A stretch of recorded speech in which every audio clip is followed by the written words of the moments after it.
अब समय आ गया है। किस चीज का? G20 में हुई मोदी जी की द्विपक्षीय बैठकों के बारे में बात करने का। ओके, तो लेट्स स्टार्ट। देख, भारत की अध्यक्षता में दिल्ली में G20 समिट का पहला दिन खत्म हो गया।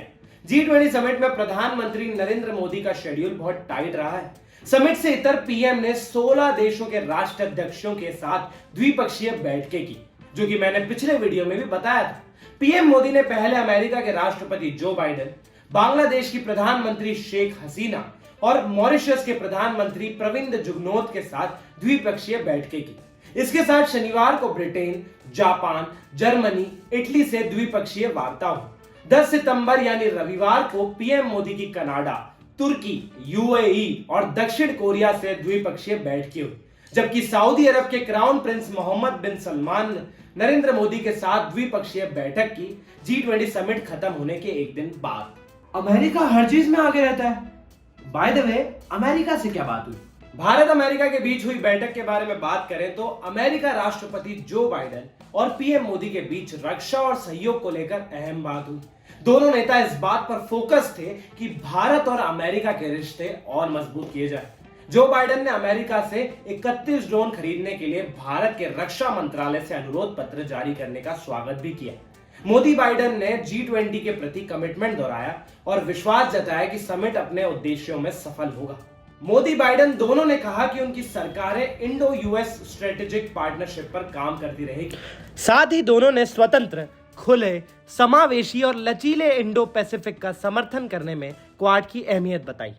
पीएम मोदी और प्रेसिडेंट बाइडेन ने भरोसा दिया कि हम ग्लोबली सेमीकंडक्टर सप्लाई चेन के लिए मिलजुल कर काम करेंगे और साथ ही भारत और अमेरिका रक्षा क्षेत्र में पार्टनरशिप के लिए प्रतिबद्ध है। यहां भी सेमीकंडक्टर आ गया। और इसके बाद भारत बांग्लादेश के बीच हुई बैठक।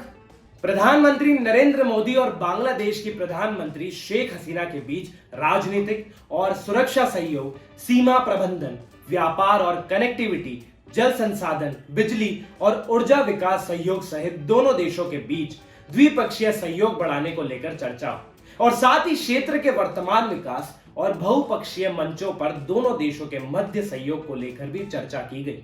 बांग्लादेश के बाद भारत ब्रिटेन के बीच अच्छी खासी वार्ता हुई। प्रधानमंत्री नरेंद्र मोदी और ब्रिटेन के प्रधानमंत्री ऋषि सुनक ने शनिवार 9 सितंबर को G20 शिखर सम्मेलन से इतर द्विपक्षीय बैठक की। इसी दौरान कारोबारी संबंधों को मजबूत करने और निवेश को बढ़ावा देने के तरीकों पर चर्चा हुई। दोनों नेताओं ने भारत और ब्रिटेन के रिश्तों को और मजबूत करने को लेकर विभिन्न मुद्दों पर बातचीत की।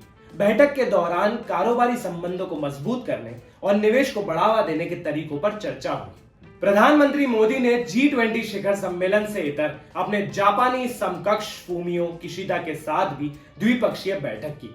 प्रधानमंत्री मोदी ने फूमियो किशिदा के साथ द्विपक्षीय मुलाकात में कहा कि भारत और जापान संपर्क, वाणिज्य और अन्य क्षेत्रों में सहयोग बढ़ाने के इच्छुक हैं। प्रधानमंत्री मोदी ने एक्स पर पोस्ट किया कि प्रधानमंत्री किशिदा के साथ सार्थक बातचीत हुई। हमने भारत जापान द्विपक्षीय संबंधों और भारत की G20 अध्यक्षता तथा जापान की G7 अध्यक्षता से संबंधित मुद्दों का जायजा लिया। हम संपर्क, वाणिज्य और अन्य क्षेत्रों में सहयोग बढ़ाने के लिए उत्सुक हैं। इटली से क्या हुई बात? प्रधानमंत्री नरेंद्र मोदी ने शनिवार को अपनी इतालवी समकक्ष जॉर्जिया मेलोनी के साथ द्विपक्षीय वार्ता की, जिसमें दोनों नेताओं ने विभिन्न मुद्दों पर चर्चा की।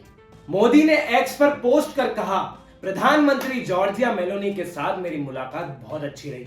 हमारी बातचीत में व्यापार, वाणिज्य, रक्षा, उभरती प्रौद्योगिकियों और अन्य क्षेत्रों पर चर्चा। भारत और इटली वैश्विक समृद्धि के लिए मिलकर काम करते रहेंगे। अब इटली की बात आई है तो यहाँ चीन और इटली के बीच हुई द्विपक्षीय वार्ता के बारे में बताना चाहता हूँ, क्योंकि इटली ने चीन को एक धक्का दिया है। चीन और इटली के मुलाकात के मायने इसलिए भी बढ़ जाते हैं क्योंकि इटली ने खुलकर घोषणा की है कि वे चीन के बेल्ट एंड रोड प्रोजेक्ट से बाहर निकलना चाहता है। इटली ने कहा है कि चीन की अरबों डॉलर की बुनियादी ढांचा परियोजना से उसे कोई लाभ नहीं हुआ है। हालांकि वो चीन के साथ काम करना चाहते हैं और चीनी निवेश का स्वागत करते हैं। जिनपिंग टू ली कियांग भी लाइक समिट अटेंड करने भेजा था, प्रोजेक्ट ड्रॉप करके आ गया। क्या करूं इसका, क्या करूं, मार भी नहीं सकता, प्यार जो करता है मुझसे। अबे फोकस कर, अभी खबर बची है। रविवार 10 सितंबर को प्रधानमंत्री मोदी ने कनाडा के पीएम जस्टिन ट्रूडो से मुलाकात की। सूत्रों के अनुसार पीएम मोदी ने इस दौरान कनाडा के पीएम जस्टिन ट्रूडो के सामने खालिस्तानी अलगाववादियों का मुद्दा भी उठाया। अच्छा, तो क्या कहा फिर जस्टिन ट्रूडो ने? कनाडा के प्रधानमंत्री ने कहा कि समय आ गया है कि हम हिंसा को रोकने और नफरत को पीछे धकेलने के लिए हमेशा मौजूद रहें। मुझे लगता है कि समुदाय के मुद्दे पर यह याद रखना महत्वपूर्ण है कि कुछ लोगों की हरकतें पूरे समुदाय या कनाडा का प्रतिनिधित्व नहीं करती। इसका दूसरा पहलू यह है कि हमने कानून के शासन का सम्मान करने के महत्व पर भी प्रकाश डाला और हमने विदेशी हस्तक्षेप के बारे में भी बात की है। अच्छा सुन, मैंने सुना है कि बाकी देशों के राष्ट्राध्यक्ष मोदी जी के साथ राजघाट गए थे, पर सऊदी अरब के क्राउन प्रिंस नहीं गए थे। ऐसा क्यों? हाँ, वो नहीं गए थे राजघाट और इसके पीछे उनकी सल्फी विचारधारा हो सकती है। तुझे बता दूं कि सल्फी यहाँ अहले हदीस इस्लाम धर्म से जुड़ी एक विचारधारा है, जिसके मुताबिक वो किसी भी समाधि या मजार पर नहीं जाते हैं।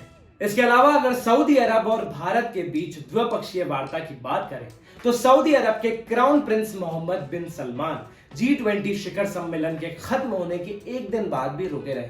उन्होंने इस दौरान प्रधानमंत्री मोदी के साथ मिलकर भारत सऊदी रणनीतिक साझेदारी परिषद की द्विपक्षीय बैठक की। इस बैठक के दौरान दोनों पक्षों ने अफगानिस्तान में सुरक्षा और स्थिरता सहित समावेशी सरकार के गठन के महत्व पर जोर दिया, जो अफगान लोगों के सभी वर्गों का प्रतिनिधित्व करती है। और कितनी बैठकें हुई यार। क्यों, अब तुझसे बैठा नहीं जा रहा? मैंने तो पहले ही बोला था। खैर छोड़, देख, मोदी जी ने G20 समिट की मुलाकातों से अलग 16 द्विपक्षीय बैठकें की थी, जिनमें से कुछ के बारे में मैंने तुझे बताया। इसी के साथ भारत, अमेरिका, संयुक्त अरब अमीरात, सऊदी अरब ने एक साथ एक बयान भी जारी किया। भारत, अमेरिका, संयुक्त अरब अमीरात, सऊदी अरब, फ्रांस, जर्मनी, इटली और यूरोपीय संघ आयोग ने भारत मध्य पूर्व यूरोप आर्थिक गलियारा IMEEEC बनाने के लिए MOU पर साइन किए हैं। ये एशिया, पश्चिम एशिया, मध्य पूर्व और यूरोप के बीच बेहतर कनेक्टिविटी और आर्थिक एकीकरण के माध्यम से आर्थिक विकास को प्रोत्साहित और गति देगा। ऐसे में विपक्ष कहां था? वो लोग क्या कर रहे थे और उनके रिएक्शंस क्या रहे G20 की सफलता पर? विपक्ष के बारे में बात तो हम नेक्स्ट वीडियो में करेंगे। फिलहाल आप इस वीडियो को लाइक और शेयर करें जी, और फ्यूचर में ऐसी खबरों को तुरंत पाने के लिए चैनल को सब्सक्राइब करें और बेल आइकन को जरूर दबाएं।